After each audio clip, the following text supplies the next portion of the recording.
Hi, my name is Kristen Shepard, and I'm the Director of International Education at Maryville College, and this is part of our Study Abroad 101 series on study abroad and your academics. You can reach out to me at studyabroad@maryvillecollege.edu if you have any questions. So let's get started. Before we do, make sure you are connected to us on social media. This is where we post most of our deadlines, our scholarships, coupon codes, voucher sessions, information about live info sessions, and more. So at MC Scott's Abroad is how you find us. All right, so we're talking about study abroad in your academics. And so we have a variety of choices for you. And one of the ways you could look at this is by duration, right? So we have programs that are a year long. You can spend a full academic year abroad. You could spend a semester abroad. You could spend summer for 4 to 10 weeks. Well, anywhere actually from 2 to 12 weeks is probably more accurate. And then travel study programs, 10 days to 3 weeks long in duration. And depending on what your major is, what your program of study is, what other things you do on campus, one of these durations or programs might be better than the other for achieving your academic goals. How can study abroad help you academically? There are 3 ways that work for everybody. Okay, so there might be other specific programs or courses that will benefit you and your major, but all students who do an education abroad program can use the credit they earn towards their degree. So credit, whether it be elective, major, minor, core credit towards your 120 credits you need to graduate. Also, culture and intercultural dynamics. This is your world cultures course. So instead of taking a world cultures course on our campus, if you study abroad for 6 weeks or more, or do an internship or service learning program for credit for 6 weeks or more, you can achieve your requirement that way. The number one reason you can use study abroad for your significant practical experience. So every Maryville College student, as part of their 4-year career preparation plan that you will do throughout your degree, is going to be required to do something significant, something practical that will help you take steps forward towards your future career and academic goals. Okay, so study abroad is one of the ways you can do that. And there is a video on how to do this for your significant practical experience. We also have another video on study abroad in your career that can help you explore more about this. So, how does this help you academically? Well, one of the first things you should do is look at your career development plan. This is something you normally do in your sophomore year. In the freshman year, you're looking at the Focus 2, you're looking at the skills that you already have and what you still need to develop. And so then your career development plan should have you create kind of a top 20 list of things that you should do to try and achieve your goals towards your future career. Okay, so look at what those things are. What skills do you need to develop? What are the attitudes, behaviors that you need for your future career? And start thinking about how to study abroad help you achieve that. There are many ways to use your education abroad experience, but I really want to talk about 4. So 1, you can take major courses or major related courses that are not offered here, right? So maybe you're a marketing major and you really want a course that's focused on digital marketing and we don't have one. Great, perfect choice. You can also take the same courses as you would here, but there. You could fulfill your language requirement. This is really popular for science students who trying to fit in that language component is challenging with sequential courses. So doing that in the summer, for example, is a great way to use education abroad. Fulfilling core requirements. So we've talked a little bit about world cultures already, but there are other core classes that are really easy to find abroad. So for example, in our summer programs, it's really easy to find a photography in Barcelona, Prague, Costa Rica, France course that could count for your CA domain. Also theater courses or art courses in Italy.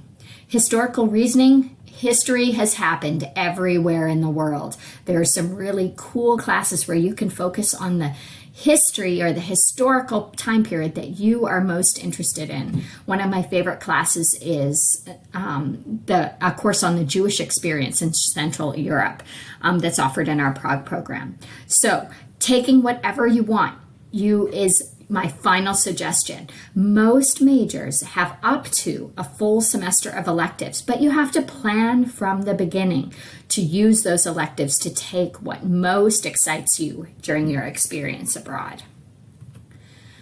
How can study abroad help you academically? Well, the main way is by earning credits towards your degree, major, and/or minor. You want to make sure you meet with your advisor. Okay, and I've got some tips here. You can pause and screenshot this list if you want, or I can send it to you by email.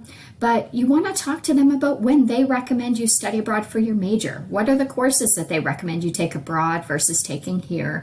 Where is there flexibility in your paradigm? How do I need to fit in prerequisites? What sequencing of course issues do I need to require? Are there courses you have to take here? Where does senior study fit in? Lots of great questions to talk to your advisor about early. How can travel study help you academically? So this is going back to the courses that are taught by Maryville College that generally happen in May or spring break, right? So travel study courses are interdisciplinary. So generally they cross-reference different majors. So it may be a class like our upcoming Switzerland program that is a psychology 249 and a neuroscience 249 and an international studies 249 and can count as sociology 249. Some of these courses count for CD domain or world cultures credit. Generally, they don't have any prerequisites. They don't have any language requirements. They are worth 3 or 4 credits in your degree. They are designed in a time period in May term or spring break when pretty much any student can take them. But you can really get an international global perspective on an academic area.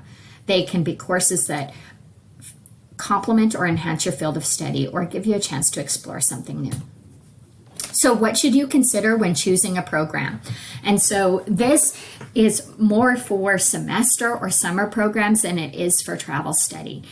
First, look at recommended fields of study. So for example, at American University in Bulgaria, it's a school in Europe that has all courses offered in English. They're also going to be an American style of education. This is a great site for computer science, business, and political science students, but really they have a broad range of majors. It's a school that has excellent chance of placement, which is really important for exchange.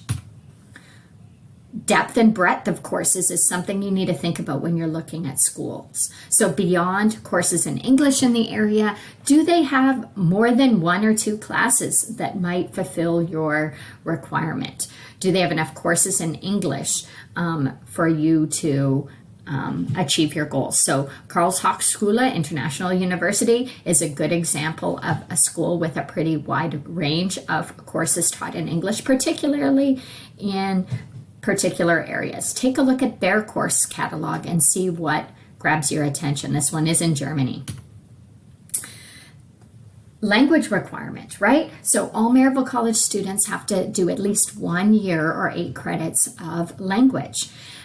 Some majors require at least 4 semesters of language. So one of the ways to achieve this language requirement might be to do it in the summer. And so in 1 summer, you could potentially get the equivalent of 2 semesters of Spanish. So one of the things you have to pay attention to is how many credits are offered for any given program and in what areas. Where do you want to go and why? So location, location, location, right? Thinking about the answer to this question, are there specific programs that are interesting to you? Why are they interesting beyond just that country? How does that location fit with your academic or career goals? The semester or summer before you leave, you're going to find courses at the host institution that fit your degree plan. You're going to want to make sure that you consult your advisor during selection. You need to know how many credits you need to achieve. And generally before you go, you're going to want to pick more courses than you need to. And then that way, if anything changes, something gets canceled, you already have pre-approval for courses that you will take. I'm going to help you during the semester before you go on a semester or summer program. You will take OVS 203 as a course that will help you prepare. And we do all this course pre-approval stuff during that class. So you'll know before you go what you plan on taking. While you're abroad, things to know academically, you generally register for classes when you get there. Okay, so you need a plan for classes that might not be available by having extra classes picked out. And it is possible that you'll have to do registration for when you come back home while you're abroad. Returning to Maryville College. As I mentioned, this is a great way to earn credits towards your degree. So the Center for International Education will help you transfer courses and credits back to Maryville College. Study abroad grades are counted in your Maryville College GPA. And good news, studies show that generally study abroad positively affects GPA rather than the other way around. So what do you do next? Head on out to our Study Abroad website, explore programs, talk with financial aid, talk with your advisor, talk with the Center for International Education, come ask for help, and apply. Upcoming deadlines for fall and spring next year. If you're applying for a semester program, you apply either in November or April on the 15th of each of those months. In the summer, you're going to apply by February 15th. But if you're applying for this year's travel study program, make sure you apply by October 1st. There's 2 scholarship deadlines a year. You generally apply the semester before you go. But travel study and spring deadlines in October, and summer and fall deadlines are in March. Have any questions? Definitely scan this QR code here to visit my virtual education abroad office and find more videos. Reach out to me, make an appointment. I can't wait to hear from you.